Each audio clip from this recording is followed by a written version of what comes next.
Lorsque vous allez voir les personnes qui connaissent des difficultés, lorsque vous allez voir les personnes qui connaissent toujours des déceptions et des échecs à répétition, vous vous rendrez compte qu'ils ont un comportement, toujours un comportement caché en eux-mêmes. Ils peuvent avoir soit la haine, ils peuvent avoir soit la jalousie, soit ils peuvent être soumis à une pression de masturbation ou une addiction à la pornographie, à la drogue ou à l'ivrognerie, qui va commencer à se manifester par les échecs et les difficultés que vous observerez dans leur vie.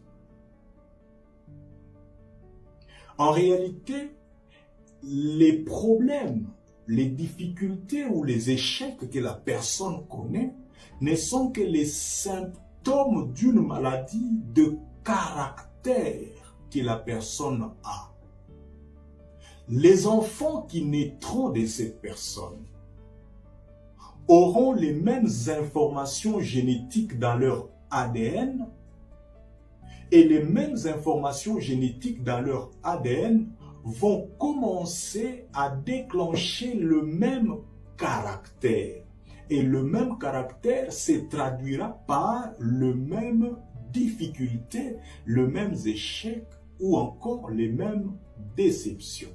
Alors, pour guérir ces problèmes, pour remédier à ces problèmes, il ne faut pas attaquer les difficultés ou les échecs en question, comme on le fait voir dans nos églises de réveil, par la prière. Il faut prier contre la pauvreté, il faut prier contre les difficultés, il faut prier contre les échecs. Non.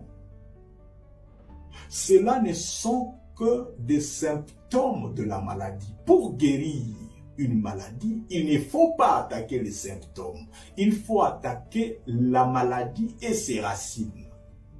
Donc, pour guérir, pour sortir de ces malédictions, il faut attaquer la difficulté, les caractères. Il faut commencer par dénicher et détecter le caractère. La personne qui connaît toujours des difficultés, la personne qui connaît toujours des problèmes, la personne qui connaît toujours des échecs, quel est son mauvais caractère? Parce que c'est chaque fois qu'il tombe dans les pièges de ces mauvais caractères que cela se manifeste par un échec, que cela se manifeste par une difficulté ou par un problème qui ne termine jamais. Alors, une fois détecté le caractère, il faut soumettre la personne à un travail de profondeur. Un travail sur son âme. Lorsque la personne va commencer à travailler sur son âme afin de déraciner ses mauvais caractères, vous verrez que la chaîne de ces difficultés, la chaîne de ces échecs et la chaîne ou la suite de ces problèmes, de ces déceptions à répétition vont s'arrêter.